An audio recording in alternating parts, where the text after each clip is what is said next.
Eu copiava, pegava a mentoria do chefe, do supervisor, do gerente, do patrão. Eu fui pegando mentoria.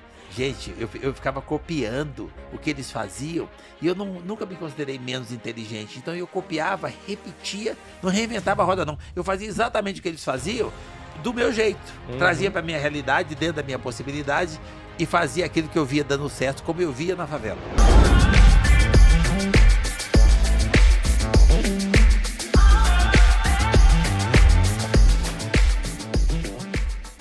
Então, a minha maior curiosidade, já vou começar com a maior aqui, é como é que uma pessoa da favela pode se transformar na dona de uma empresa tão bem sucedida e referência na América Latina. Também estou numa situação difícil, eu também estou no zero. Foi um espírito empreendedor, foi tentativas e frustrações, foi o conselho de alguém. Como é que você saiu do zero da favela perdendo a mãe, ou seja, órfão, pobre, e conseguiu construir o que você construiu? E negro. E negro, né? Cara, copiando. Tem tudo no universo para copiar. É só você ter humildade de copiar aquilo que tá pronto. Não tente reinventar a roda. Muito bom.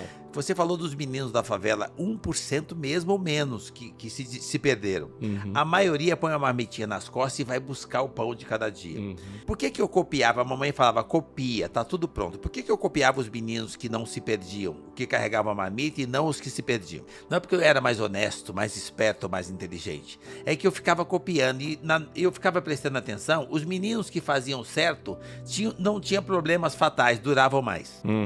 Os meninos que faziam errado, ou durava menos indo preso, ou sendo mortos, porque esse regime é implacável, né? Então, o que acontece? Eu copiava aquilo que funcionava.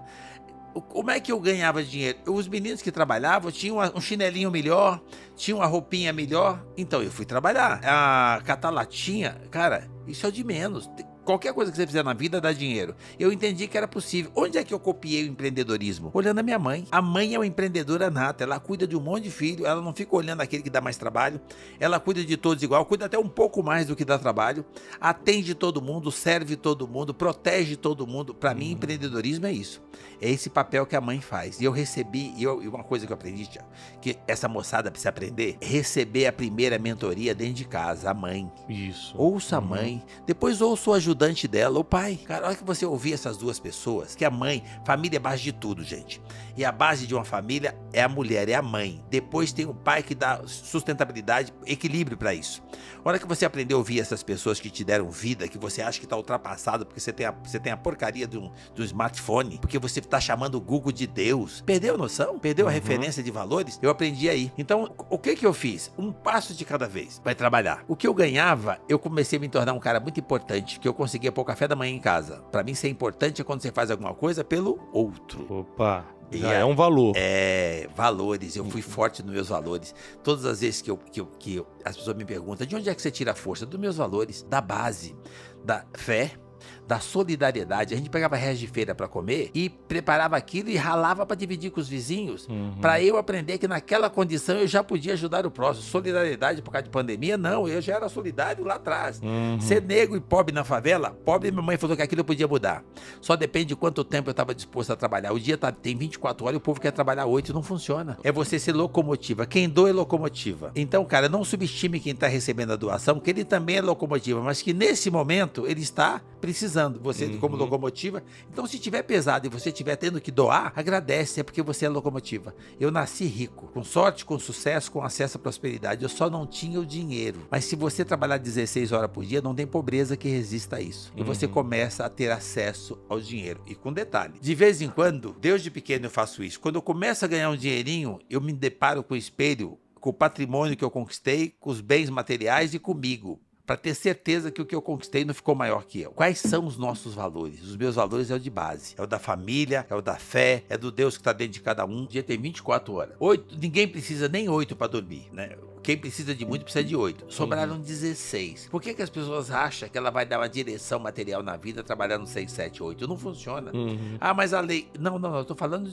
Esquece. Não tem nada a ver uma coisa com a outra. Trabalha aqui, ó. Iniciativa, comportamento de dono. Você não precisa ter um CNPJ, precisa ter atitude de dono. Comportamento de empreendedorismo, atitude empreendedora. Onde você tá? No serviço público, qualquer lugar que você estiver, no estatal, numa multinacional. Eu cresci num CNPJ que não era meu. Quando fala de Thiago Brunet, ele deve ter tido uma uma sorte. Todo mundo que trabalha 16, 18 horas por dia acha sorte, tá? Geraldo, o que você pensa sobre aposentadoria? Porque normalmente quem tá na idade do senhor já tá pensando em, quero me aposentar. O que você pensa sobre isso? Como minha idade? Eu tenho 7 anos.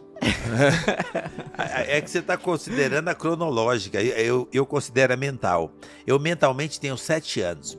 É a minha melhor versão. Quando eu era mais feliz, eu tinha mãe, a minha vida era equilibrada, não tinha duplicata para pagar. Glória.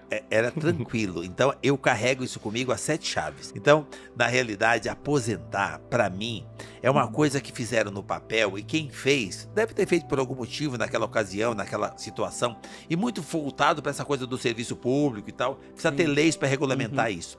Mas qualquer empreendedor que se aposenta, ele dá um passo para trás. Quando eu falo passo para trás, ele reduziu o tempo de vida dele. Sem dúvida. Porque trabalhar é vida. Sem dúvida. Quando faz o que eu faço, o que o Thiago faz, com paixão, com amor, com dedicação, com propósito, significa energia. Ali que você carrega as baterias, ali que você se sente útil, importante, útil para servir a sociedade, para deixar um legado, contribuir com a sociedade. Então, na realidade, eu acho que quando você é impedido de dar continuidade naquilo que te trouxe até aqui, é como se tirasse um pedaço de você. Então eu acredito, meu pai faleceu há uns 8 anos atrás, com 106 anos. Ele adoeceu com 105 e só parou de trabalhar quando adoeceu, com 105. Então, o que eu acredito que tem ajudado essa longevidade dele, ele nunca parou de trabalhar. Então, quando se fala para mim aposentadoria, eu digo, gente, isso aí é só uma regulamentação de lei. Não foi feito para seres humanos que têm fé e quem determina o tempo de eu parar é Deus. Então, enquanto Deus me conseguir deixar com que eu respire, eu vou estar querendo fazer alguma coisa para servir o próximo. É isso aí. Seu primeiro emprego formal, vamos dizer assim, foi aos 13 anos como office boy, não foi isso? Sim. E aí, você lembra dos principais ensinamentos, dos principais insights que você teve na adolescência trabalhando como office boy? Porque eu acredito que Deus nos dá fases na vida pra gente aprender, pra um dia a gente viver aquilo no futuro de forma mais avançada, mais intensa. E aos 13 anos você começa nesse trabalho, o que mudou na sua vida? O que você acha que foi mais importante pra você nessa época pra aprender? Endereço. O meu primeiro endereço foi em sacar carvão com 8 anos. E eu já me senti empreendedor porque eu copiava a minha mãe. Tipo, eu tinha um propósito, eu queria atender, servir, eu queria levar o café da manhã para casa, para 9 pessoas, que era a família. E aquilo me tornava, eu tinha uma sensação de um ser muito importante em fazer isso. Então, para mim, o espírito empreendedor veio de copiar a mãe, do que ela fazia para a família. Depois eu fui praticar isso no CNPJ, que não tinha nada a ver, nem registrado, era um negócio totalmente informal. Depois eu fui catar latinha, aí eu fui empreender para mim. Quando eu arrumei um trabalho de office boy, eu só dei continuidade no mesmo espírito que eu já tinha. Eu fui trabalhar para mim. Hora nenhuma eu achei que eu estava trabalhando para alguém ou que alguém estava ganhando dinheiro nas minhas costas. Eu entendi que eu trabalhava para mim, que eu tinha uma oportunidade. Então, por que não trabalhar 12 horas por dia? Mas eles não pagam hora extra, a lei não exige. Não, eu não estou trabalhando para a lei, eu estou trabalhando para mim.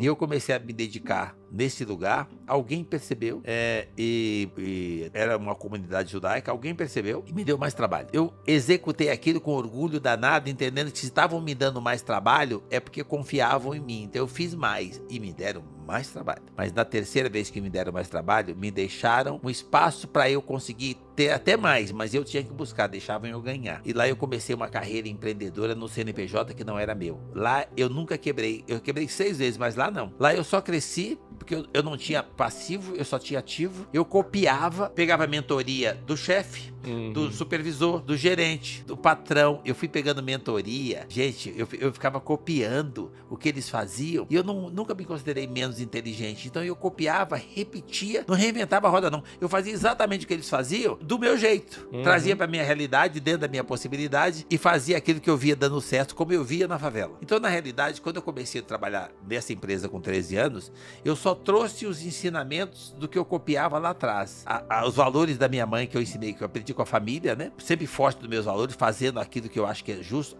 Então, na realidade, eu só vim copiando. Quando eu arrumei esse trabalho com 13 anos, eu só repeti os meus valores. E eles, quando você tem valores que você aprende na base, se você aceitar ouvir, ele funciona em qualquer lugar. Eu tive a oportunidade de abrir meu primeiro negócio sendo solidário. Eu já estava empregado, já tinha um bom salário, eu trabalhava muito, mas compensava. Ou seja, eu buscava. E eu sempre guardei um pedacinho. E eu queria ajudar minha família. Então, meu primeiro empreendimento foi comprar uma Kombi e dar pro meu irmão, que estava desempregado, trabalhar de sócio.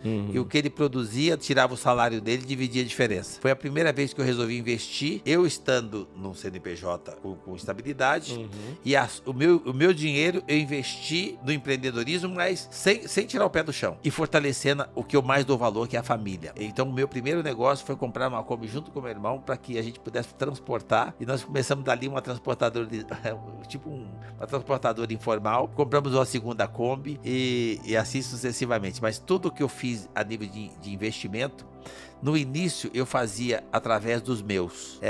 Mas você vai contratar alguém? Não. Eu vou fazer para os meus. E se não der certo, eu fiz para os meus. Então, quem são os seus? As pessoas mais próximas. Não é só o sangue, não. Para mim, parente, família, as pessoas que você mais convive. Então, eu sempre procurei, nos meus empreendimentos, nas minhas investidas, fazer com as pessoas que... Eu nunca deixei de acreditar nas pessoas. Mas aquela pessoa que te sacaneou, aquela pessoa que te deu golpe, aquela que não te pagou. Então, aquela é outra pessoa. Agora eu vou acreditar na outra. E aquela, se ela voltar, eu dou uma segunda chance. Basta que ela tenha humildade de pedir. Então eu aprendi muito cedo a lidar com pessoas, a conviver com pessoas, entregar, doar, servir sem esperar reciprocidade.